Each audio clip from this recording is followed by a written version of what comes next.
오늘 우리는 한 명의 사상가, 프리드리히 니체의 사상 속으로 들어가 보려고 합니다. 그는 살아있을 당시에는 제대로 이해받지 못하고 심지어 무시당하기까지 했지만 결국에는 세상을 뒤흔든 인물이 되었죠. 우리는 그의 진가를 가장 먼저 알아봤던 동시대의 비평가 게오르그 브란데스의 예리한 시선을 빌려서 니체 사상의 가장 깊은 곳으로 함께 여행을 떠나보겠습니다. 1889년에 브란데스가 던진 이 한 문장은 당시 지성계에 정말 큰 파문을 일으켰습니다. 이건 단순히 니체라는 인물을 소개하는 걸 넘어서서 우리가 반드시 깊이 연구하고 때로는 그와 맞서 싸우고 궁극적으로는 완전히 이해하고 넘어서야 할 하나의 거대한 과제를 제시한 것이나 다름없었죠. 생각해보세요. 그의 고국인 독일에서조차 거의 아무도 알아주지 않던 철학자에게 이보다 더 강렬한 등장이 또 있었을까요? 니체의 급진적인 사상은 사실 그의 첫 번째 지적 투쟁에서 그 씨앗을 찾아볼 수 있습니다. 그래서 우리는 그 여정을 한번 따라가 보려고 합니다. 먼저 시대에 맞지 않는 사상가라고 불렸던 니체라는 인간을 이해해 보고요. 그 다음에 그가 당시 독일 사회를 향해 던졌던 그 날카로운 비판의 칼날은 과연 무엇을 향하고 있었는지 들여다보겠습니다. 자, 그렇다면 이렇게나 강력한 사상을 가졌던 니체는 과연 어떤 사람이었을까요? 대체 무엇이 그토록 독특하고 또 날카로운 관점을 만들어냈을까요? 니체의 삶을 들여다보면 마치 한 편의 비극을 보는 것 같습니다. 24이라는 아주 젊은 나이에 교수가 될 만큼 눈부신 천재성을 지녔고 또 불꽃처럼 뜨거운 인간관계를 맺기도 했죠. 하지만 그 모든 것을 잠식해버린 건 바로 평생 그를 괴롭혔던 극심한 육체의 고통, 그리고 결국 찾아온 정신의 침묵이었습니다. 그의 삶은 짧고 또 고통스러웠어요. 그런데 참 역설적이게도 세상과의 단절을 가져온 이 끔찍한 고통이 오히려 그의 정신을 더 날카롭게 벼려내는 계기가 됩니다. 그 누구도 보지 못했던 방식으로 시대를 꿰뚫어보는 통찰력을 안겨준 셈이죠. 그의 지적인 여정에서 이 두 사람을 빼놓고 이야기할 수는 없습니다. 바로 바그너와 쇼펜하우어인데요. 이들과의 관계는 정말 결정적이었습니다. 처음에는 그들의 제자이자 예언자처럼 그들을 따랐지만 나중에는 그들을 맹렬하게 비판하는 반대자가 되고 또 그들로부터 자기 자신을 해방시킨 것에 대해 감사하는 독립적인 사상가로 거듭나게 됩니다. 특히 바그너와의 결별은 니체에게 있어 지적인 독립선언이나 마찬가지였습니다. 한때 자신의 우상이었던 위대한 예술가가 그의 마지막 오페라 파르지팔에서 기독교적인 겸손과 금욕주의 앞에 무릎 꿇는 모습을 봤을 때 니체는 정말 깊은 배신감을 느꼈다고 합니다. 니체가 보기에 그것은 생에 대한 긍정이 아니라 나약함에 대한 굴복이었거든요. 위대한 예술가의 타락이자 니체가 평생에 걸쳐 싸우고자 했던 바로 그 병든 가치의 전형이었던 겁니다. 이제 니체의 첫 번째 지적투쟁이 벌어졌던 무대로 한번 넘어가 보겠습니다. 때는 1870년대 초반 보불 전쟁에서 승리한 독일 제국입니다. 당시 독일은 승리의 자기만족에 완전히 도취되어 있던 나라였습니다. 보불 전쟁에서의 승리는 독일에 이전에는 없었던 엄청난 자만심을 안겨주었습니다. 군사적인 승리가 곧 문화적인 승리라는 아주 위험한 등식이 사회 전체를 지배하기 시작했죠. 니체의 눈에는 이것이 단순한 착각을 넘어서 독일의 정신을 병들게 하는 치명적인 독처럼 보였습니다. 하지만 모두가 승리에 취해 환호하고 있을 때 단 한 사람의 목소리가 이 거대한 환상에 찬물을 끼얹었습니다. 니체는 아주 단호하게 선언하죠. 이건 문화의 승리가 아니다. 이건 단지 규율과 용맹의 승리일 뿐 독일 문화와는 아무런 관련이 없다고 말입니다. 그의 비판을 제대로 이해하기 위해서는 먼저 그가 생각하는 진정한 문화가 무엇인지부터 알아볼 필요가 있습니다. 이것은 그의 모든 주장의 뿌리가 되는 아주 핵심적인 개념이기 때문입니다. 니체가 말하는 진정한 문화라는 건 박물관에 고이 모셔진 유물이나 도서관에 먼지 쌓인 책들을 의미하는 게 아닙니다. 그건 한 민족의 삶, 구석구석 모든 것에 스며들어 있는 하나의 통일된 예술적 양식을 말하는 거예요. 사람들이 입는 옷, 사는 집의 건축 양식, 사용하는 언어, 심지어 행동하는 방식까지 그 모든 것이 하나의 조화로운 스타일로 귀결되는 상태, 바로 그것이 니체가 말하는 진정한 문화입니다. 그리고 지금 보시는 화면이 그의 주장의 핵심을 아주 잘 보여주고 있습니다. 당시 독일이 가지고 있던 것은 진정한 문화가 아니라 온갖 다른 양식들이 혼란스럽게 뒤섞여 있는 잡동사니, 다시 말해 스타일이 없는 야만 상태라는 것이었죠. 그는 독일이 아직 자기 자신만의 통일된 스타일을 만들어내지 못했으며 그저 다른 문화, 특히 프랑스 문화에 기대고 있을 뿐이라고 날카롭게 진단했습니다. 니체는 이 혹독한 비판에 권위를 더하기 위해서 독일인들이 가장 사랑하고 존경하는 거인 바로 괴테를 소환합니다. 우리는 아직 야만인이다. 이것이 단지 니체 혼자만의 생각이 아니라 독일 문화의 심장부에서부터 나온 목소리라는 것을 증명하고 싶었던 것이죠. 자, 그렇다면 만약 당시에 독일의 진정한 문화가 없었다면 사람들은 어떻게 그렇게 스스로가 문명의 정점에 서 있다고 확신할 수 있었을까요? 니체는 그 해답을 새로운 종류의 인간에 대한 새로운 진단에서 찾았습니다. 니체는 이 새로운 유형의 인간에게 문화 속물이라는 이름을 붙여주었습니다. 이 사람들은 학위나 지식을 문화 그 자체와 동일시하고 대중적인 의견에 편안하게 안주하면서 다수가 동의한다는 사실 자체를 진리의 증거로 삼는 사람들이죠. 그들에게 문화란 무언가를 창조하는 과정이 아니라 이미 정해져 있는 정답을 그저 외우는 것에 불과합니다. 이런 문화 속물주의는 당시 모든 젊은이들이 마주해야 하는 현실이었습니다. 사회의 지배적인 의견들이 정답처럼 제시되고 사람들은 별다른 의심 없이 무의식적으로 그것을 받아들이죠. 니체는 이러한 수능이 문화를 창조하기는커녕 오히려 모든 창의적이고 독창적인 시도를 질식시키는 도끼 섞인 안개와 같다고 보았습니다. 니체에게 여론이란 과연 무엇이었을까요? 그는 그것을 사적인 나태함이라고 정의합니다. 스스로 생각하는 그 고통스러운 노력을 포기하고 다수가 선택한 가장 쉽고 게으른 길을 그저 따라가는 것. 니체는 이것이야말로 여론의 본질이며 문화 속물들을 대량으로 생산해내는 공장이라고 생각했습니다. 질병을 진단한 니체는 이제 그 치료법을 탐구하기 시작합니다. 그는 개인의 자유를 향한 길에 대해 아주 결정적인 질문 하나를 던지게 됩니다. 내 자신이 되라. 는 이 고대의 부름은 오늘날 우리에게 어떻게 닿을 수 있을까요? 주위의 모든 것들이 우리를 거대한 무리의 일부로 만들려고 하고 모두가 똑같은 것을 보고 똑같이 믿으라고 강요하는 사회 속에서 우리는 어떻게 내면의 고유한 목소리를 들을 수 있을까요? 니체가 제시하는 해답은 어떤 공식이나 교리가 아닙니다. 그것은 바로 진정한 교육자를 만나는 것입니다. 이 교육자는 학생에게 지식을 주입하는 사람이 아니에요. 오히려 당신을 올가매고 있는 모든 것들로부터 당신을 해방시켜서 당신 안에 잠들어 있는 진짜 당신 자신을 파낼 수 있도록 돕는 안내자입니다. 그는 정답을 주는 사람이 아니라 올바른 질문을 던지는 사람이죠. 니체는 젊은 시절 이 이상적인 교육자의 모습을 철학자 쇼펜하우어에게서 발견했습니다. 쇼펜하우어는 세상의 고통을 외면하지 않고 정직하게 마주했으며 모호함 없이 아주 명료하게 사유했죠. 니체는 바로 그 정직함과 명료함 속에서 스스로 생각하고 자기 자신에게 이르는 그 해방의 길을 보았던 것입니다. 쇼펜하우어가 보여준 인간상은 안락의자에 앉아 자기만족에 겨워하는 문화 속물과는 완전히 정반대에 있는 존재입니다. 그는 편안한 행복 대신에 진실을 마주하는 고통을 선택합니다. 그는 위대한 목표를 위해서라면 기꺼이 어려움과 맞서 싸우는 그런 영웅적인 인간입니다. 자, 이제 이러한 논의들은 우리를 니체 초기 사상의 가장 강력한 결론으로 이끌어갑니다. 그것은 바로 문화와 인류 전체의 목적에 대한 아주 급진적인 재정의입니다. 그리고 여기 니체 초기 사상의 가장 도발적인 결론이 있습니다. 인류의 과업은 무엇인가? 니체는 말합니다. 그것은 다수의 행복을 증진시키는 것이 아니다. 그것은 오직 소수의 위대한 개인, 즉 천재를 탄생시키기 위해 끊임없이 노력하는 것이다. 국가, 사회, 문화, 이 모든 것은 이 단 하나의 목표를 이루기 위한 도구에 불과하다는 것이죠. 브란데스는 이러한 사상을 귀족적 급진주의라고 불렀습니다. 왜 귀족적일까요?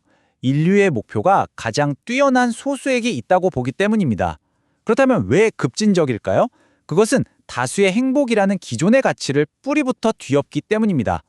이 생각은 당대의 평등주의 철학과 정면으로 충돌하면서 역사의 진정한 목적은 소수의 위대한 개인에게 있다고 선언하는 것입니다. 니체의 문장은 충격적일 만큼 직설적입니다. 국가는 그 자체가 목적이 아니라는 거죠.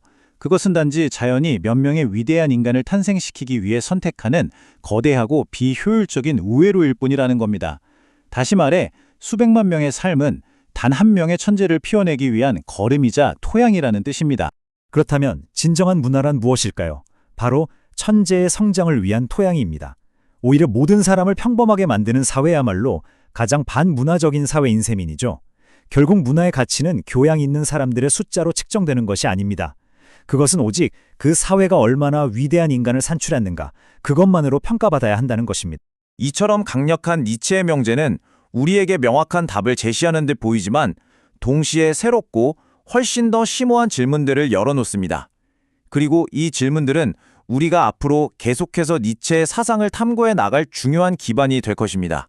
위대함의 본질은 과연 무엇이며 우리가 배우는 과거는 우리를 미래로 이끄는 힘일까요? 아니면 우리를 올가매는 족쇄일까요? 이 책에서 니체는요, 무엇보다도 먼저 한 명의 날카로운 비평가로 등장합니다. 특히 그는 당대 독일 사회를 지배하고 있던 거대한 시대 정신, 그 흐름에 정면으로 맞서는 사상가로서 자신의 목소리를 내기 시작하죠. 비역사적으로 느끼는 힘이 없다면 행복도 없다. 니체의 이 문장 참 강렬하죠? 이게 바로 우리가 앞으로 탐구할 주제의 핵심을 정확히 꿰뚫고 있어요. 그건 바로 우리가 과거와 관계를 맺는 방식에 대한 니체의 아주 근본적인 비판입니다. 그렇다면 니체는 구체적으로 과거와의 관계 맺기를 어떻게 비판했을까요? 그 실마리는 그의 초기 저작인 반시대적 고찰에서 찾아볼 수 있습니다. 제목에서도 느껴지듯이 그는 시대의 흐름을 거스르겠다는 의지를 분명히 하는데요. 특히 당대의 역사 교육이 가진 문제점을 아주 날카롭게 파고듭니다. 니체 주장의 핵심은 바로 이거예요. 과도한 역사 교육이 오히려 우리를 마비시키는 힘이 될 수 있다는 것. 현재라는 순간을 온전히 살아가지 못하게 만드는 족쇄가 될 수 있다는 거죠. 그는 이 모습을 마치 죄수가 발목에 무거운 쇠공을 매달고 다니는 것에 비유합니다. 그 과거라는 쇠공 때문에 현재를 자유롭게 즐기지도 못하고 미래를 향해 과감하게 행동하지도 못하게 된다는 아주 통렬한 지적이죠. 니체는 망각, 그러니까 비역사적으로 느끼는 감각이야말로 모든 위대한 행위가 잉태되고 성취되는 어떤 분위기 같은 거라고 말합니다. 사랑에 푹 빠진 연인이나 자기 작품에 완전히 몰두한 예술가를 한번 떠올려 보세요. 그 순간 그들에게 과거는 중요하지 않죠. 오직 현재의 열정관이 모든 걸 지배하잖아요. 니체는 바로 이 상태, 과거를 잊고 현재에 온전히 집중하는 이 비역사적인 상태가 위대한 행동을 위한 필수 조건이라고 본 겁니다. 여기서 우리는 니체가 제기하는 하나의 역설과 마주하게 됩니다. 역사는 분명 우리 삶에 도움이 되어야 할 도구인데 그것이 오히려 삶을 지배하게 될 때 치명적인 독이 된다는 거죠. 마치 너무 많은 음식이 오히려 소화를 방해하는 것처럼 과거에 대한 지나친 지식은 현재를 살아갈 우리의 정신적 에너지를 고갈시키고 미래를 향한 창조적인 본능을 마비시킨다고 그는 경고하고 있습니다. 그렇다면 이 과거라는 족쇄는 구체적으로 어떤 모습으로 우리의 발목을 잡는 걸까요? 니체는 우리가 역사를 잘못 사용하는 세 가지 방식을 제시하면서 각각이 어떻게 우리의 삶을 해치게 되는지 날카롭게 분석합니다. 첫 번째는 기념비적 역사입니다. 과거의 영웅이나 위대한 사건에서 영감을 얻으려는 태도죠. 그런데 문제는 그 영웅이 어떤 시대와 환경 속에서 그 업적을 이뤘는지는 잊어버리고 그 결과만 맹목적으로 따라하려고 한다는 점이에요. 나폴레옹이 해냈으니 나도 할 수 있다는 식의 단순한 믿음은 현실을 왜곡하고 결국 비극적인 광신으로 이어질 수 있다고 니체는 경고합니다. 두 번째는 골동품적 역사입니다. 과거의 모든 것을 아주 경건하게 수집하고 보존하려는 태도를 말해요. 물론 전통을 존중하는 미덕처럼 보일 수 있죠. 하지만 이게 지나치면 현재를 살아있는 박물관으로 만들어버릴 위험이 있어요. 니체에 따르면 새로운 무언가를 창조하는 행위는 필연적으로 과거의 무언가를 파괴하는 것을 동반하는데요. 바로 이 골동품적 태도가 그런 창조적 파괴를 가로막는 족쇄가 된다는 겁니다. 마지막은 비판적 역사입니다. 과거를 법정에 세워서 그 잘못을 심판하고 단죄하려는 태도죠. 이건 과거의 오류에서 벗어나려는 진보적인 시도처럼 보입니다. 하지만 여기에도 위험이 도사리고 있어요. 우리가 극복하려는 바로 그 과거의 오류가 이미 우리 피 속에, 우리 어린 시절의 교육 속에 깊이 새겨져 있다는 사실을 깨닫게 되면서 깊은 무력감에 빠질 수 있거든요. 낡은 유산과 새로운 의지 사이의 끝없는 내적 갈등은 우리를 지치게 만들고 결국 앞으로 나아갈 힘마저 앗아갈 수 있습니다. 니체는 당대의 교육이 역사 교육과 거의 동의어가 되어버린 현실을 비판합니다. 그는 이런 교육이 결국 걸어다니는 백과사전 같은 인간을 만들어낼 뿐이라고 말해요. 머릿속에는 방대한 지식이 들어있지만 그건 삶과 분리된 죽은 지식일 뿐 어떤 의미 있는 행동이나 새로운 창조로 이어지지 않는다는 거죠. 이런 사람들은 스스로를 역사에 뒤늘은 후에, 그러니까 위대한 시대는 이미 다 지나갔고 자신들은 그저 과거를 정리하고 해설할 뿐인 존재라고 여기게 됩니다. 그래서 니체는 역사적 성공을 숭배하는 태도, 그리고 역사를 어떤 신적인 과정으로 보는 헤겔 같은 철학자들의 관점을 맹렬하게 공격합니다. 실러의 유명한 말이죠. 세계의 역사는 세계의 법정이다. 이 말은 결국 역사에서 승리한 것은 모두 정당하다라는 식의 아주 위험한 사실 숭배로 이어진다고 비판해요. 이건 역사의 승자에게 도덕적인 면죄부를 주는 것과 같아요. 어떤 잔혹한 정복이나 비인간적인 행위라도 그것이 성공했다는 이유만으로 정당화될 수 있다는 끔찍한 결론에 이르게 되는 거죠. 더 나아가 그는 근대의 역사학자들이 대중에게 아첨하는 태도를 경멸합니다. 과거의 역사가 왕이나 영웅 같은 통치자의 관점에서 쓰였다면 이제는 그 관점이 대중에게로 넘어왔다는 거죠. 하지만 니체가 보기에 대중이란 위대한 인물의 서투른 복사본이거나 그 위인을 돋보이게 하는 배경 혹은 도구에 불과합니다. 역사의 진정한 목표는 인류의 위대한 개별자들을 조명하는 것이지 게으름이나 굶주림 같은 대중의 집단적 본능에서 소위 역사 법칙이라는 걸 찾아내는 게 아니라고 주장합니다. 자, 이렇게 우리가 역사라는 이름으로 물려받은 것들을 의심하기 시작하자 니체의 사유는 더 근본적인 곳으로 향합니다. 그곳은 바로 도덕입니다. 우리가 역사적 사실을 무비판적으로 받아들였듯이 혹시 선과 악이라는 가장 기본적인 가치 판단마저도 그저 생각 없이 물려받은 유산은 아닐까요? 그는 행복과 미덕의 개념을 하나씩 해체하기 시작합니다. 그는 먼저 영국의 공리주의, 특히 행복이라는 개념 자체에 도전합니다. 공리주의의 목표는 최대 다수의 최대 행복이죠. 가능한 한 많은 쾌락과 적은 고통을 추구하는 겁니다. 하지만 니체는 여기서 묻습니다. 쾌락과 고통이 동전의 양면처럼 서로 얽혀 있다면 어떡할 거냐고요? 하늘을 찌를 듯한 기쁨을 얻기 위해서 죽을 것 같은 슬픔도 감수해야만 한다면요. 그는 적당하고 안락한 행복을 추구하는 삶이 과연 문화를 더 높은 곳으로 이끄는 영웅적인 삶보다 더 우월하다고 말할 수 있는지 근본적인 의문을 제기합니다. 그리고 니체는 그의 분석적인 시선을 비이기심이라는 핵심적인 미덕으로 돌립니다. 그러면서 아주 단순하지만 모든 걸 뒤흔들어 버리는 질문 하나를 던지죠. 그것이 대체 누구에게 좋은 것인가?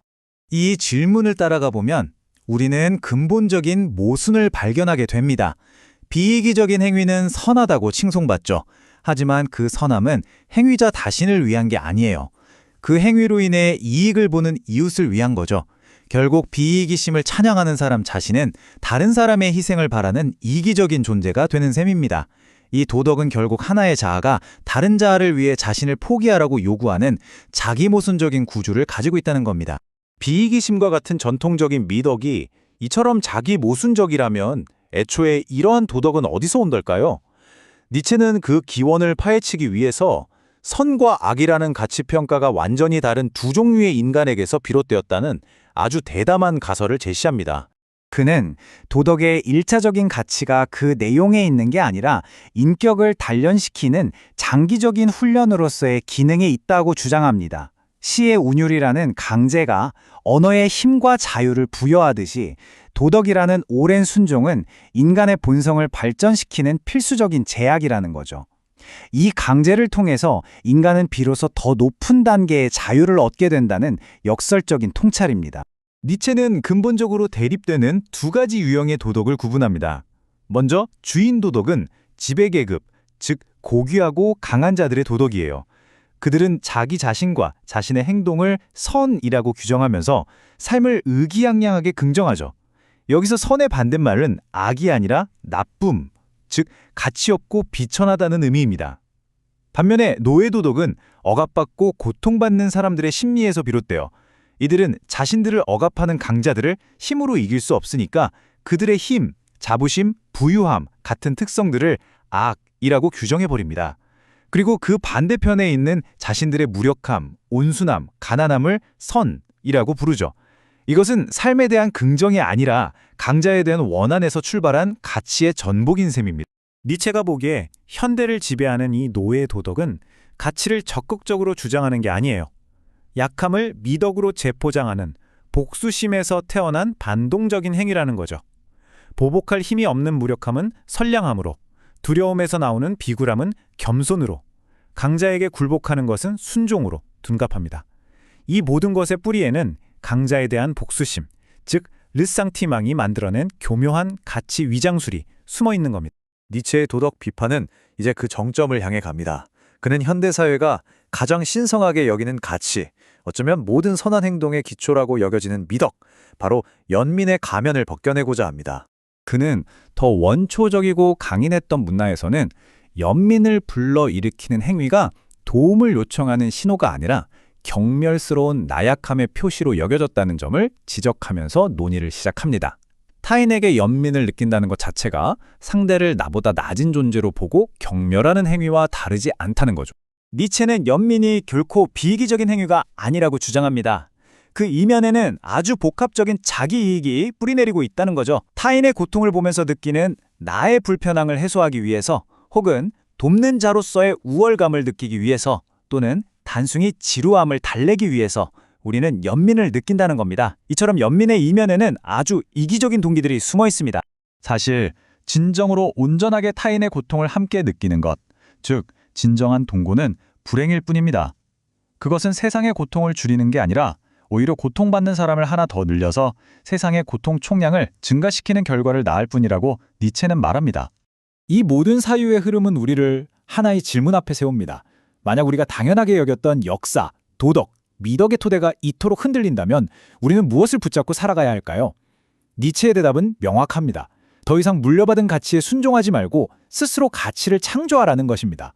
당신의 삶을 하나의 예술작품처럼 빚어내고 누구도 아닌 자기 자신의 입법자가 되는 것. 이것이 바로 니체가 우리에게 던지는 고독하고도 위대한 과제입니다. 자, 이번 시간에는 게오르그 브란데스의 책 프리드리히 니체를 길잡이 삼아 니체 철학의 아주 핵심적인 부분으로 들어가 보려고 합니다. 바로 우리가 너무나 당연하게 여기는 도덕이라는 가치들이 관 어디서부터 왔는가, 그 기원을 파헤치는 니체의 아주 심오하고도 또 어떻게 보면 굉장히 도전적인 탐구를 함께 따라가 보겠습니다. 한번 이렇게 생각해 보면 어떨까요? 우리가 이건 선한 일이야, 저건 악한 일이야 라고 말할 때 그 기준이 사실은 하늘에서 뚝 떨어진 절대적인 진리가 아니라는 거죠. 어쩌면 아주 오래전 누군가의 필요에 의해 어떤 목적을 가지고 만들어진 하나의 발명품일지도 모른다고요. 바로 이 질문이 니체가 우리를 향해 던지는 아주 근본적인 물음입니다. 그는 도덕을 그냥 받아들이는 데서 멈추는 게 아니라 마치 탐정처럼 그 탄생의 비밀과 그 안에 숨겨진 진짜 목적이 무엇인지를 아주 집요하게 파고들도록 우리를 이끌어갑니다. 그럼 니체의 이 도덕 탐정 수사를 따라가기 위해서 먼저 현대 윤리학에서 가장 중요한 목표 중 하나로 꼽히는 행복 추구에 대한 그의 비판부터 차근차근 살펴보겠습니다. 니체는 이 행복이라는 개념이 우리가 생각하는 것보다 훨씬 더 많은 문제를 안고 있다고 봤습니다. 니체는 먼저 최대한 많은 사람에게 최대한 큰 행복을 주자는 목표를 가진 사상, 바로 공리주의의 의문을 던집니다. 공리주의는 기본적으로 쾌락은 좋은 것이고 고통은 나쁜 것이니까 쾌락은 늘리고 고통은 줄여야 한다고 생각하죠. 그런데 니체는 이렇게 묻는 겁니다. 과연 쾌락과 고통이 그렇게 간단히 분리할 수 있는 걸까? 어쩌면 쾌락과 고통은 서로 반대되는 개념이 아니라 동전의 양면처럼 서로 단단히 붙어 있어서 결코 떼어낼 수 없는 건 아닐까요? 우리가 인생에서 가장 짜릿하고 황홀한 쾌락을 얻고 싶다면 바로 그만큼의 가장 끔찍하고 깊은 고통 또한 감수해야만 한다면 그래도 우리는 행복만을 추구할 수 있을까요? 이것이 바로 니체가 던지는 질문의 핵심입니다. 니체는 자신의 생각을 뒷받침하기 위해 괴테의 작품에 나오는 한 구절을 인용합니다. 하늘 높이 기뻐하고 죽을 듯이 슬퍼하네. 이 말 속에는 아주 깊은 심리적인 진실이 담겨 있습니다.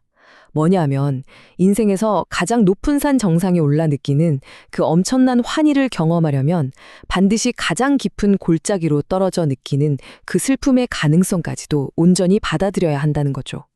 고통이라는 깊은 골짜기를 피하려고만 하면 결국 기쁨이라는 저 높은 정상에도 결코 오를 수 없게 될지 모른다는 뜻입니다.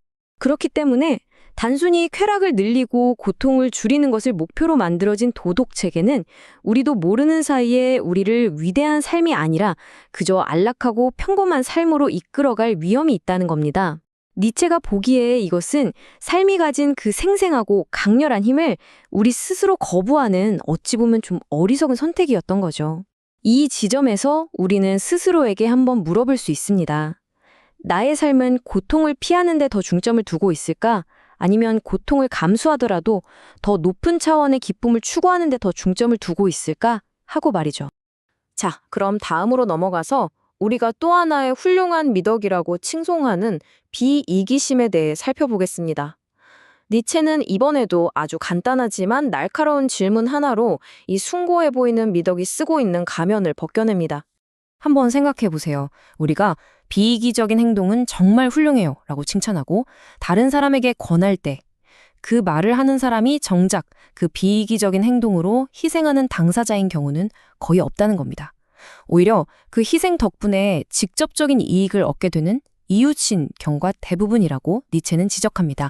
바로 이 지점에서 근본적인 모순이 드러납니다. 비이기적이어야 한다고 요구하는 그 행위 자체가 사실은 그것을 요구하는 사람의 입장에서 보면 지극히 이기적인 행위가 될 수 있다는 거죠. 왜냐하면 이 도덕은 결국 당신의 자아를 희생해서 나의 자아에게 이익을 주세요라고 요구하는 것과 본질적으로 같기 때문입니다. 니체는 이런 분석을 연민이 하는 강정에까지 확장시킵니다. 그는 연민이 순수하고 이타적인 미덕이 아니라 사실은 아주 복잡한 자기 이익에 뿌리를 둔 행위라고 주장해요. 가령 우리가 다른 사람의 불행을 볼 때 우리는 불편함을 느끼고 그를 돕습니다. 그 과정에서 우리는 은연중에 나는 저 사람보다 낫구나 하는 우월감이나 저런 불행이 나에게 닥치지 않아서 다행이다라는 안도감을 얻는다는 거죠. 결국 니체는 진정으로 타인과 똑같이 고통을 느끼는 것은 그저 세상의 고통 총량을 늘릴 뿐인 약점일 뿐이라고까지 아주 냉정하게 이야기합니다. 이렇게 우리가 미덕이라고 굳게 믿었던 것들의 실체를 하나하나 파헤친 니체는 이제 도덕의 본질 그 자체를 더 깊이 들여다봅니다. 그리고 도덕의 진정한 가치는 무엇을 하라고 말하는 그 내용에 있는 것이 아니라 복종하라고 명령하는 그 형식 자체에 있다고 발견합니다. 니체는 여기서 아주 흥미로운 비유를 하나 듭니다. 우리가 시를 쓸 때 운율이나 가운 같은 규칙들이 있죠. 언뜻 보면 자유를 제한하는 것처럼 보이지만 사실은 바로 그 규칙들이 언어의 힘과 아름다움, 그리고 진정한 자유를 부여하거든요. 니체는 도덕도 이와 같다고 말합니다. 어떤 도덕 규범에 아주 오랜 시간 동안 복종하는 그 행위야말로 인간의 정신을 단련시키고 발전시키는 필수적인 훈련이라는 겁니다. 이것은 부자연스러운 폭력이 아니라 오히려 정신을 더 높은 단계로 끌어올리는 과정이라는 거죠. 니체가 보기에 이것이야말로 자연이 우리에게 내리는 진정한 명령입니다. 그런데 이 명령은 한 개인을 향한 것이 아닙니다. 그것은 국가, 인종, 그리고 시대 전체를 향한 아주 거대한 명령이죠. 오랫동안 그리고 하나의 같은 방향으로 복종하는 이 강제적인 훈련을 통해서만 비로소 하나의 인간 유형, 특정한 성격과 힘을 가진 인간이 빚어진다는 겁니다. 여기서 핵심은 오랫동안 그리고 같은 방향으로라는 지속성입니다. 자, 이제 우리는 니체 분석의 가장 핵심적인 부분에 도달했습니다.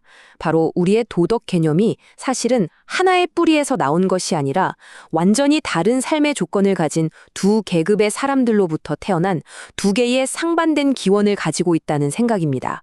물론 니체도 이 두 유형이 현실 세계에서 순수한 형태로 딱 잘라 나뉘어 존재하기보다는 서로 복잡하게 뒤섞여 나타난다고 봤습니다. 하지만 그 근원을 명확히 이해하기 위해서 이 둘을 한번 구분해서 살펴볼 필요가 있습니다. 먼저 지배하고 고귀하며 삶의 충만함을 느끼는 계급에서 비롯된 도덕, 니체가 주인 도덕이라고 부르는 것을 탐구해 보겠습니다. 이 주인 도덕은 아주 강력한 자기 긍정, 즉 자기 자신을 향해 힘차게 그렇다라고 외치는 것에서부터 시작됩니다. 고귀한 재들은 다른 사람의 평가를 필요로 하지 않아요. 그들은 그냥 자기 자신과 자신이 가진 특성들, 예를 들면 힘, 용기, 아름다움 같은 것들을 보고 이것이 바로 좋은 것이다 라고 스스로 선언해 버립니다. 그들 자신이 바로 좋음의 기준인 셈이죠. 그리고 자신들과 다른 비천하고 저급하다고 여기는 모든 것을 나쁨이라고 규정했습니다. 이들에게 행복이란 가만히 있는 것이 아니라 자신의 힘을 마음껏 발휘하는 활동, 즉 전쟁이나 모험 같은 행위에서 최고의 기쁨을 느끼는 것입니다. 자, 이제 우리는 이와는 근본적으로 다른 완전히 정반대의 조건에서 태어난 도덕 체계를 살펴보겠습니다. 이것은 힘에서 태어난 것이 아니라 힘이 없는 상태, 즉 약함에서 태어난 도덕입니다.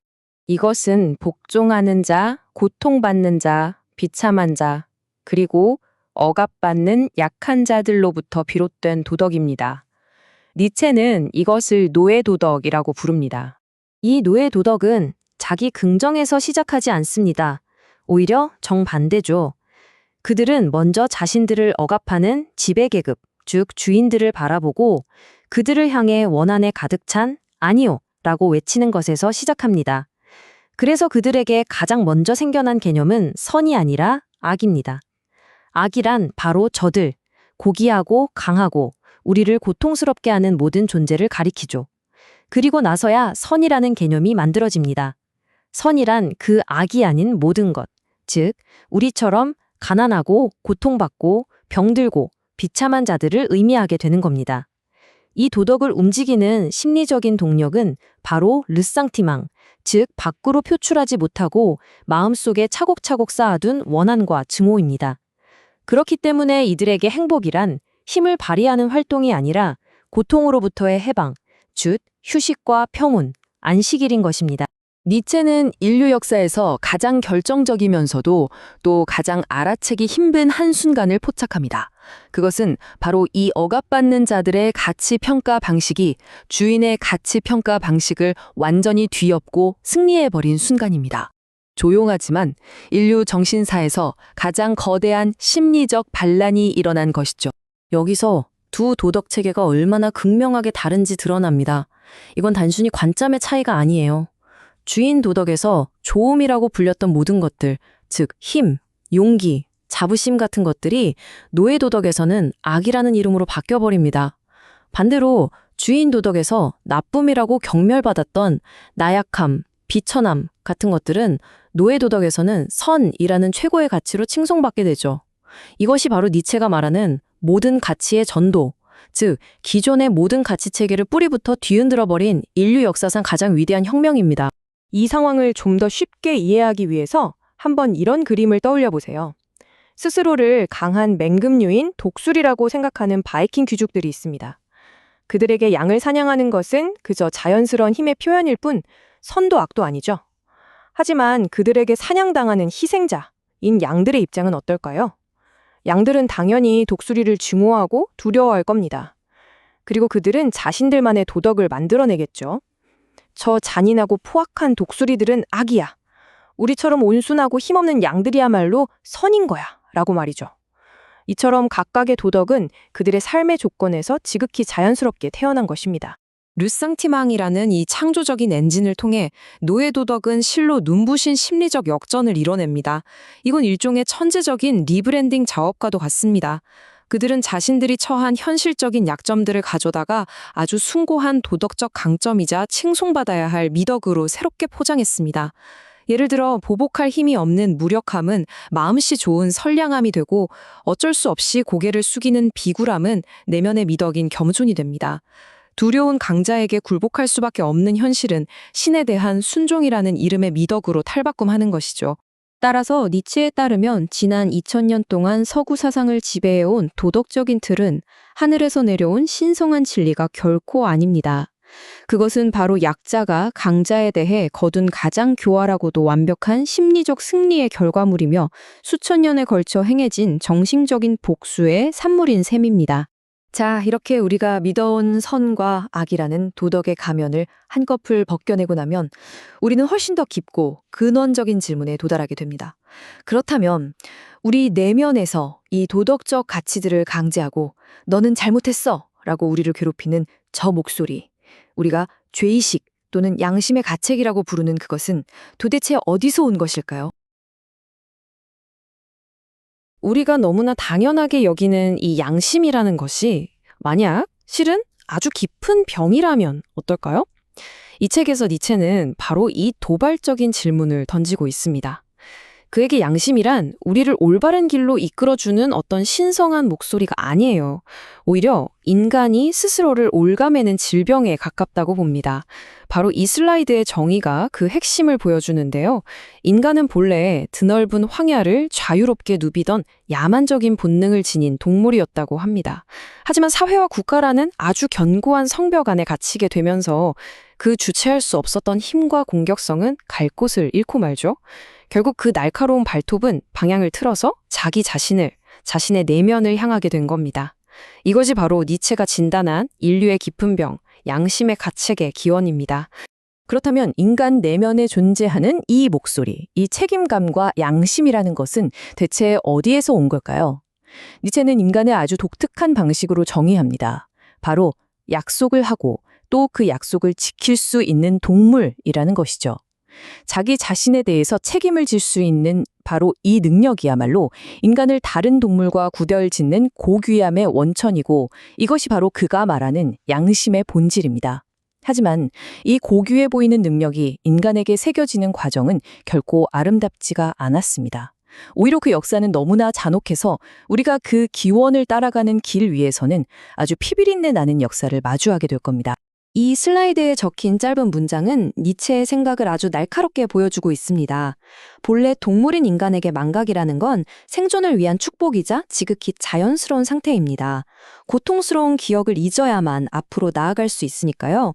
반면에 기업, 특히 사회에 대한 복잡한 약속들을 잊지 않고 간직하는 행위는 본성을 거스르는 인위적인 훈련의 결과물이라는 거죠. 그렇다면 이렇게 잘 잊어버리는 동물에게 어떻게 영원히 지워지지 않는 기억을 심어줄 수 있었을까요? 역사가 사용했던 방법은 끔찍했습니다. 약속을 어긴 사람의 몸에 끔찍한 고통을 가해서 그 기억을 말 그대로 살과 뼈에 불태워 새겨 넣었던 겁니다. 결코 잊을 수 없는 아픔을 통해서 지워지지 않는 기억을 만들어낸 것이죠. 여기서 니체는 정말 놀라운 주장을 펼칩니다. 우리가 흔히 고결한 도덕의 문제라고 생각했던 죄의식이라는 것이 사실은 시장 바닥의 상업적인 거래에서 시작되었다는 겁니다. 이 책에 따르면 죄의식의 가장 원초적인 형태는 내가 무언가를 잘못했다는 도덕적인 감정이 아니라 내가 누군가에게 빚을 졌다는 지극히 물질적인 부채의식에서 비롯되었다고 해요. 그 뿌리는 아주 먼 옛날 물건을 빌려준 채권자와 돈을 갚아야 하는 채무자 사이의 냉정한 계약 관계에 있었습니다. 고대의 거래에서 약속의 신뢰를 담보했던 건 과연 무엇이었을까요? 그건 단순한 물건이 아니었습니다. 채무자는 자신의 가장 소중한 것을 걸어야만 했죠. 예를 들면 자신의 자유 혹은 아내와 가족, 심지어는 자신의 목숨 그 자체까지도 담보로 잡혔습니다. 셰익스피어의 희곡에서처럼 빚을 갚지 못하면 자기 살점을 베어서 갚아야 한다는 그런 끔찍한 계약이 실제로 존재했던 것처럼 말이죠. 이건 빚을 갚지 못했을 때 채권자에게 채무자의 몸과 삶에 대한 무시무시한 권리를 부여하는 아주 개인적이고 신체적인 서약이었습니다. 지금 우리의 가치관으로는 도저히 이해하기 힘든 논리일 수도 있습니다. 하지만 당시에는 이게 엄연한 보상이었습니다. 채권자는 돈을 돌려받지 못하는 물질적인 손실을 다른 방식으로 보상받을 권리가 있었던 거죠. 그 보상이란 바로 채무자에게 고통을 가하면서 느끼는 쾌락이었습니다. 무력하게 내 손아귀에 들어온 존재 위에서 나의 힘을 마음껏 과시하고 확인하는 힘의 향연. 니체는 바로 이 잔인함 속에서 타인의 고통을 구경하는 것이 하나의 축제이자 즐거움이 될 수 있었던 고대 인류의 어두운 단면을 포착한 겁니다. 니체는 우리의 내면 세계, 즉 정신이 어떻게 태어났는지에 대해서 이렇게 매혹적이면서도 섬뜩한 가설을 제시합니다. 이 슬라이드가 그 과정을 보여주고 있죠. 처음 1단계에서 인간의 야만적 본능은 자유롭게 바깥을 향했습니다. 하지만 2단계, 사회라는 감옥에 갇히면서 모든 것이 변하죠.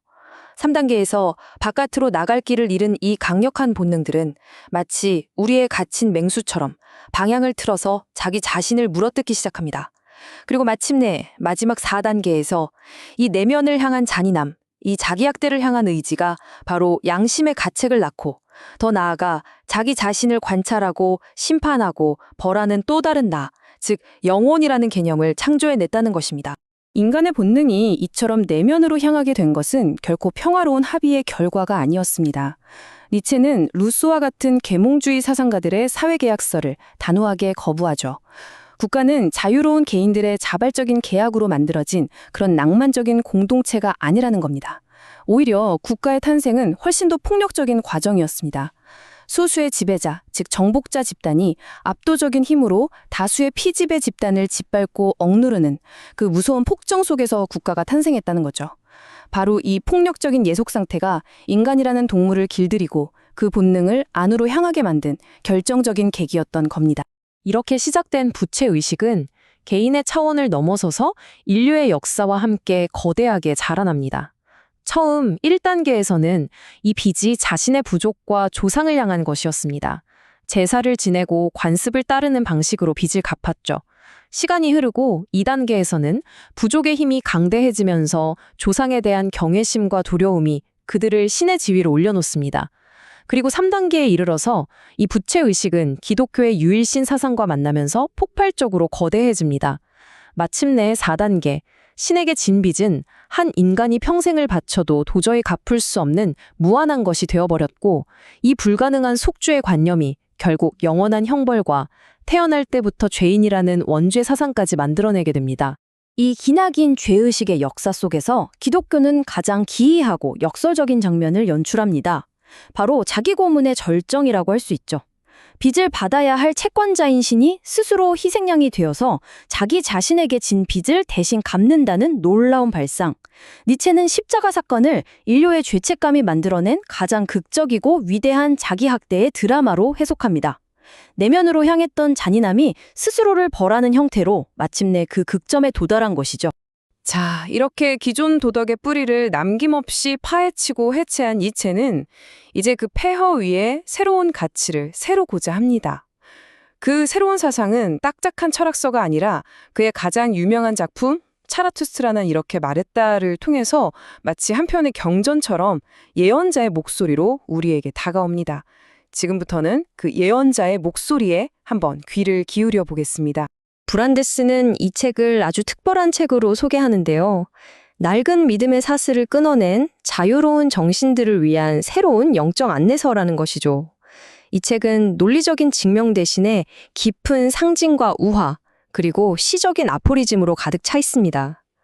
무엇보다 책의 모든 문장에서 저자인 니체 자신의 고독하고도 자신감 넘치는 개성이 아주 강렬하게 느껴집니다. 미래를 향한 확신으로 가득 찬 한 예언가의 목소리가 들리는 듯하죠.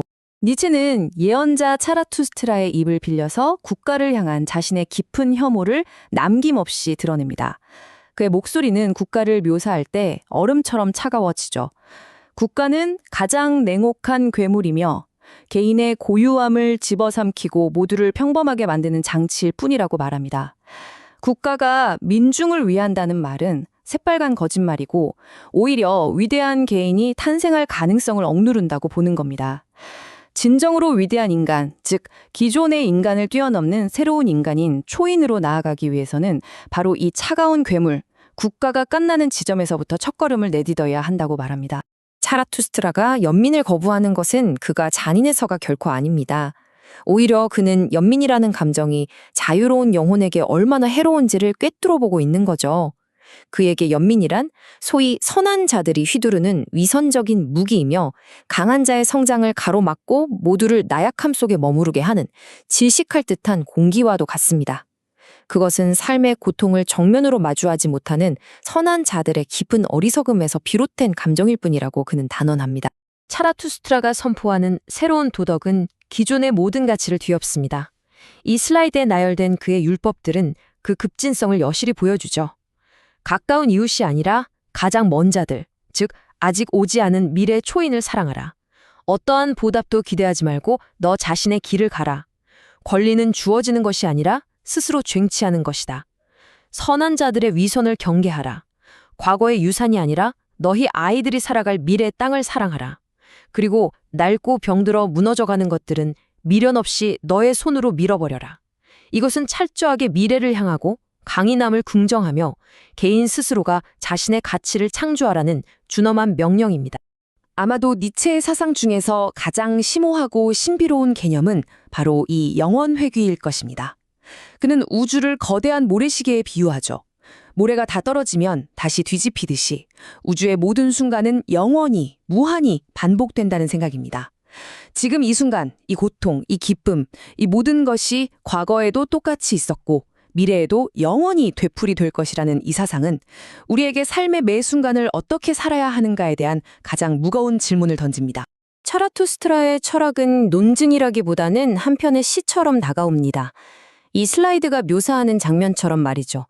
차라투스트라는 삶이라는 이름의 변덕스럽고 아름다운 여인과 마주해서 춤을 춥니다. 그 춤사위 속에서 그는 삶에 대한 자신의 모든 감정을, 즉 삶이 주는 고통에 대한 분노와 그럼에도 불구하고 삶을 향한 끓어오르는 사랑을 격정적으로 표현하죠. 고통과 기쁨이 뒤섞인 채 하나의 스텝을 이루는 이 춤을 통해 그는 삶의 이중성을 온몸으로 긍정합니다. 삶의 고통마저 끌어안으려는 이 열정적인 사랑이야말로 니체 철학의 심장부입니다.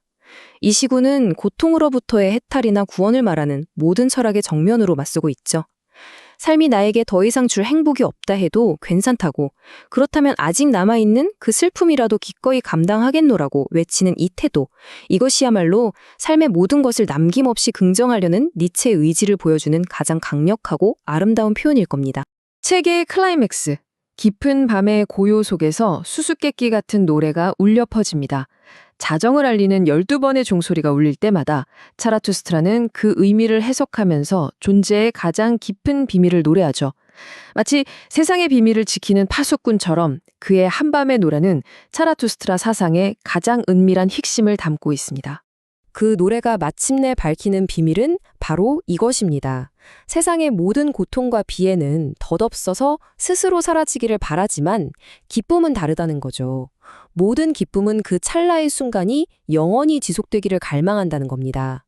기쁨은 너무나 깊고 충만해서 자기 자신을 포함한 이 세계 전체가 영원히 반복되기를, 즉 깊고 깊은 영원을 원합니다. 결국 삶의 기쁨을 긍정한다는 것은 그 기쁨이 다시 오기 위해 필요한 모든 고통과 슬픔까지도 함께 긍정하는 것을 의미합니다. 자, 이제 브란데스는 니체의 가장 독창적인 사상을 탐구한 후에 그를 동시대라는 거대한 사상의 투기장 위에 세웁니다. 그의 급진적인 생각이 당시 독일의 지적 풍경 속에서 다른 사상가들과 어떻게 부딪히고 또 어떤 점에서는 놀랍도록 닮아 있는지를 비교하면서 그의 위치를 입체적으로 조명합니다. 니체는 동시대의 유명 철학자였던 하르트만을 굉장히 경멸했지만 브란데스는 두 사람 사이에 존재하는 기묘한 유사성을 발견합니다. 이 표에서 보시는 것처럼 세계의 목표에 대해서는 정반대의 결론을 내리지만 연민의 도덕을 비판하고 민주주의를 혐오하며 전쟁의 가치를 긍정하는 점에서는 마치 쌍둥이처럼 닮아했죠. 브란데스는 이것이 두 사람 모두 쇼펜하우어의 영향 아래 있었고 통일 독일 제국의 군국주의적 분위기 속에서 사유했기 때문이라고 분석합니다. 참으로 놀라운 지적인 공명이라 할 수 있겠습니다. 여성 문제에 있어서 니체는 하르트만과 함께 스승이었던 쇼펜하우어의 관점을 거의 그대로 따릅니다. 브란데스는 이들의 여성관이 당시 여성 해방을 주장하던 영국의 스튜어트 밀과 같은 사상가와는 극명한 대조를 이루면서 구시대적 독일의 가부장적인 시각을 반영한다고 지적합니다. 다만 그는 니체의 발언들 속에서 단순한 멸시를 넘어서 여성이라는 존재가 가진 힘과 위험성에 대한 예리한 감각, 그리고 어쩌면 고통스러웠을 개인적인 경험의 흔적을 읽어내기도 합니다. 니체와 또 다른 사상가 오이겐 뒤링의 관계는 더욱 흥미롭습니다. 뒤링 역시 비관주의에 맞서서 삶을 긍정하고자 했다는 점에서는 니체와 공통점이 있었지만 니체는 그를 향해 참을 수 없는 경멸을 쏟아내죠. 그를 자신의 철학을 조악하게 흉내내는 원숭이라고까지 부릅니다. 브란데스는 이토록 격렬한 증오의 이면에는 어쩌면 니체가 눈이 멀고 학계에서 소외되었던 뒤링의 모습에서 자신이 마주할지도 모르는 비참한 운명의 그림자를 보았기 때문일 것이라는 심리적인 추측을 내놓습니다. 브란데스는 마지막으로 니체에 대한 냉철하고 균형 잡힌 평가를 내립니다. 그는 니체가 프랑스 사상가들의 세련된 심리 분석을 흡수하면서 위대한 지성이 되었음을 인정하죠. 하지만 결정적인 한계를 지적합니다. 니체는 그들의 냉철한 자기통제와 형식적인 절제는 배우지 못했다는 겁니다.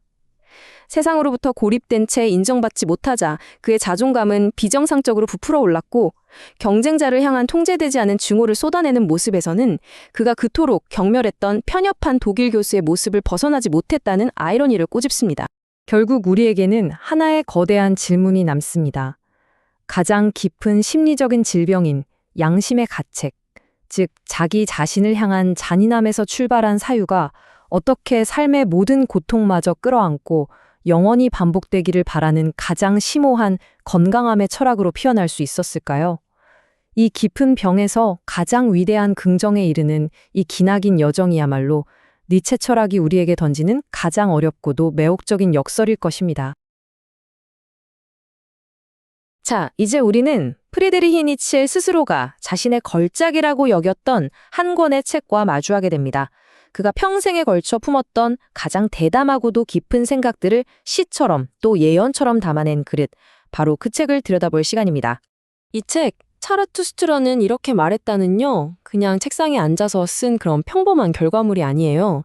니체 스스로가 말하길 마치 어떤 계시를 받는 것처럼 압도적인 영감에 사로잡혀서 써내려갔다고 하죠. 그래서 이 책은 아무나 읽으라고 쓴 게 아닙니다. 기존의 독자가 아니라 완전히 새로운 종류의 인간? 그러니까 자유로운 정신을 가진 사람들을 위해서 쓰여졌어요. 당대의 유명한 비평가였던 게오르그 브란데스도 이 책을 이렇게 표현했습니다. 그저 철학책이라고 생각하면 이 책의 진짜 모습을 놓치는 거라고요. 이건 단순한 텍스트가 아니라 하나의 경험에 가깝습니다. 우리를 아주 익숙하고 편안한 생각의 땅에서 벗어나게 해서 저 멀리 아찔할 정도로 높은 새로운 정신의 산으로 이끄는 아주 험난한 등반길과도 같다는 거죠. 자, 그럼 이 책의 메시지를 제대로 이해하기 위해서 먼저 그 배경부터 한번 들여다볼까요? 바로 차라투스트라가 머물렀던 고독한 산입니다. 도대체 그는 왜 인간들이 사는 세상을 떠나서 그 높은 곳으로 가야만 했을까요? 브란데스는 이 책의 분위기를 정말 아름답게 묘사하는데요. 아주 고요한 산의 공기, 그리고 모든 소음을 잠재우는 푸른 종소리 같은 침묵이 흐르는 곳이라고 말해요. 인간 세상의 시끄러운 소음이나 온갖 이해관계에서 오는 악취 같은 것들로부터 완전히 벗어난 아주 높은 곳이죠. 바로 그런 곳에서만 차라투스트라는 비로소 가장 맑은 정신으로 생각할 수 있었던 겁니다. 그가 산으로 들어간 건 단순히 세상이 싫어서 도망친 게 아니었어요. 이건 필연적인 선택이었습니다.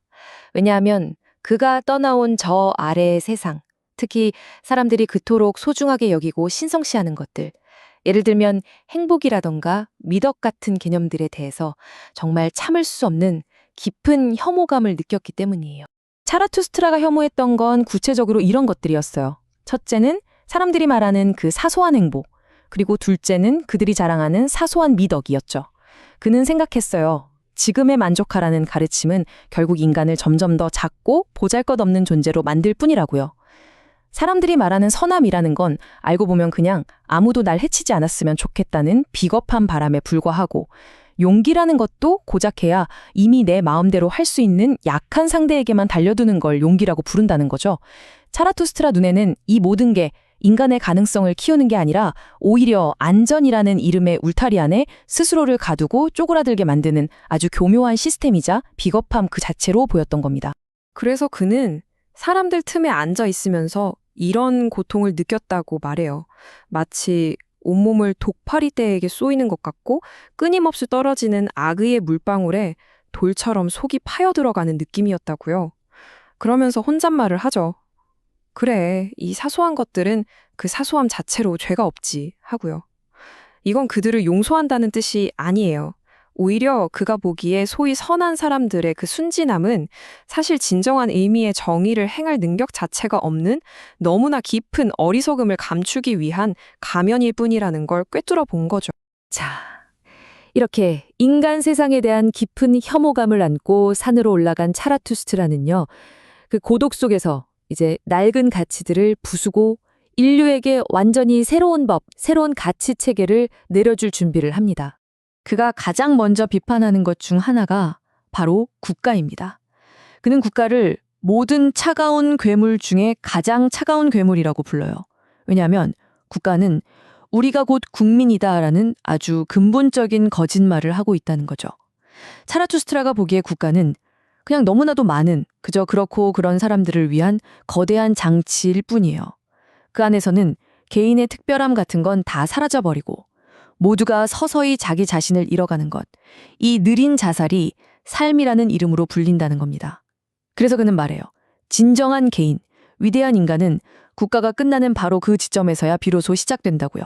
텍 속에서 차라투스트라는 낡고 다 부서져 버린 율법의 서판들, 그러니까 옛날의 계명들이 적힌 돌판들 사이에 앉아 있어요. 그리고 인류에게 새로운 것을 줄 준비를 하죠. 이건 그냥 멋진 그림이 아니에요. 아주 중요한 상징입니다. 과거의 낡은 도덕이 완전히 박살난 그 폐허 위에서만 완전히 새로운 가치체계를 만들 수 있다는 그의 급진적인 의지를 보여주는 거죠. 즉, 창조를 위해서는 먼저 파괴가 있어야 한다는 겁니다. 자, 그럼 그가 제시하는 새로운 격언들이 어떤 건지 한번 볼까요? 기존의 도덕을 완전히 뒤집어 버립니다. 예를 들어 내 이웃에게 친절하라는 낡은 계명 대신에 그는 이렇게 말해요. 내 이웃을 아끼지 마라. 저 멀리 있는 미래의 인간에 대한 나의 사랑이 그걸 명령한다고요. 또 남들이 너에게 해주길 바라는 대로 행하라는 말 대신 내가 하는 일은 그 누구도 너에게 다시 해줄 수 없다. 거기엔 어떤 보답도 없다고 말합니다. 도둑질하지 말라는 대신 네가 쟁취할 수 있는 권리는 누가 너에게 거저주도록 내버려 두지 마라라고 하고요. 심지어 기울어진 수레를 밀지 말라는 속담 대신 쓰러지려고 하는 것은 너희가 직접 밀어버려라라고까지 말합니다. 정말 충격적이죠? 이 새로운 격언들은 당장 눈앞의 이웃에 대한 연민이나 즉각적인 편안함보다는 아주 멀리 있는 목표, 즉 미래의 더 위대한 인간을 위한 가치를 우선시하는 완전히 새로운 도덕의 선포인 셈입니다. 이런 가르침이 너무 냉정하고 단단하게 들릴 수도 있겠죠. 그래서 니체는 이런 비유를 듭니다. 언젠가 수치 다이아몬드에게 이렇게 물었대요. 왜 그렇게 단단해? 우리 사실 가까운 친척이잖아. 그러자 다이아몬드가 답하죠. 창조자들은 원래 단단한 법이야. 미래라는 부드러운 밀랍 위에 자신의 손을 꼭 눌러서 새로운 모양을 새겨 넣는 것. 그게 바로 창조자들의 축복이니까. 여기서 말하는 단단함은 그냥 잔인함이 아니에요. 미래를 자신의 의지대로 빚어내려는 창조자에게 꼭 필요한 그 어떤 것과도 타협하지 않는 강한 의지를 뜻하는 겁니다. 자, 이제 우리는 차라투스트라의 가르침 중에서도 가장 깊은 곳으로 그의 철학의 심장부로 들어가 보려고 합니다. 그의 생각의 정점이자 삶을 궁극적으로 긍정하게 만드는 아주 신비로운 사상이죠. 여러분에게 한번 질문을 던져볼게요. 만약 여러분이 지금 살고 있는 이 삶에 있었던 모든 기쁨과 모든 고통을 하나도 빠짐없이 그대로 영원히, 무한히 반복해서 다시 살아야만 한다면 여러분은 그 삶에 예스라고 기꺼이 긍정할 수 있으신가요?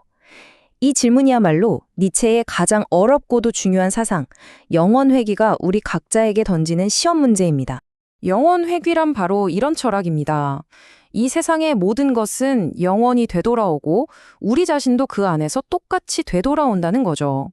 마치 거대한 우주의 시계가 모래시계 같아서 모래가 다 떨어지면 다시 뒤집고 또다시 뒤집는 과정이 영원히 반복된다는 생각이에요. 이건 뭐 우주가 어떻게 생겼다 하는 과학적인 이야기가 아닙니다. 시간이 일직선으로 흘러서 언젠가 끝이 난다고 보는 모든 생각에 반대하는 거죠. 그리고 이건 우리에게 매 순간을 마치 영원처럼 그 무게를 느끼며 살아가라고 요구하는 아주 강력한 삶의 철학이기도 합니다. 이 영원회귀라는 개념은 책 속에서 삶과의 대화를 통해 아주 시적으로 표현되는데요. 여기서 삶은 마치 하나의 사람처럼 차라투스트라에게 말을 걸어와요. 그리고 깊은 밤, 낡고 무거운 시계가 쿵, 쿵 자정을 알리는 순간 삶은 차라투스트라에게 이제 더는 외면할 수 없는 아주 깊은 진실을 마주할 시간이라고 속삭입니다. 그리고 한밤의 노래가 시작됩니다. 오 인간이여, 귀를 기울여라. 이 기쁜 한밤이 대체 무얼 말하는지 들어보아라. 모든 것이 잠든 이 깊고 고요한 밤에만 들을 수 있는 세상의 비밀에 귀를 기울이라는 아주 장엄한 부름이죠. 이 노래는 그냥 감상적인 시가 아니에요. 아주 강력한 논리를 담고 있습니다. 노래는 이렇게 말해요. 세상은 깊다. 낮이 생각했던 것보다 훨씬 더 깊다. 그리고 그 세상의 고통 또한 깊다. 하지만 곧바로 이렇게 덧붙이죠. 기쁨은 그 마음의 슬픔보다도 훨씬 더 깊다. 고통은 우리에게 사라져버려 라고 말하지만 모든 기쁨은 영원을 원한다는 겁니다. 그것도 그냥 영원이 아니라 깊고 깊은 영원을요. 자, 이게 무슨 뜻일까요? 바로 이겁니다. 만약 여러분이 살면서 단 한 번이라도 정말 순수한 기쁨의 순간에 온몸으로 예스! 라고 외친 적이 있다면 그건 그 기쁨의 순간 하나만을 긍정한 게 아니란 뜻입니다. 그 기쁨이 있기까지 거쳐와야 했던 모든 고통과 슬픔까지도 여러분은 자신도 모르게 함께 긍정한 셈이 되는 거죠. 왜냐하면 기쁨과 고통은 동전의 양면처럼 절대 떨어질 수 없으니까요. 그렇다면 결론은 명확해집니다. 단 하나의 기쁨이라도 영원하기를 바란다면 그것은 곧 그 기쁨과 뗄 수 없이 연결된 모든 슬픔과 고통의 영원한 반복까지도 함께 원한다는 뜻이 되는 겁니다. 이게 바로 영원회귀의 핵심이에요. 자, 이렇게 보면 니체는 정말 시대를 뛰어넘는 독보적인 사상가처럼 보이는데요. 브란데스는 여기서 한 걸음 더 나아가서 니체를 그가 살았던 시대의 다른 사상가들과 비교합니다. 그렇게 함으로써 니체의 생각이 당시에 얼마나 새롭고 또 충격적이었는지를 훨씬 더 분명하게 보여주죠. 예를 들어 프랑스의 사상가 에르네스트 르낭과는 미래에는 지적인 귀족들이 세상을 이끌 것이다 라는 점에서는 생각이 비슷했어요. 하지만 니체는 르낭이 존중했던 기독교적인 겸손을 아주 경멸했죠. 또 다른 비관주의 철학자 하르트만과는 연민은 비판받아야 한다, 전쟁은 필요하다는 점에서는 의견이 같았지만 세상을 부정하는 하르트만의 근본적인 비관주의는 받아들일 수 없었습니다. 오이겐 듀링이라는 철학자와는 비관주의에 맞서서 삶을 열정적으로 사랑해야 한다는 점은 비슷했지만 니체는 듀링의 철학이 너무 평민적이라며 경멸했고요.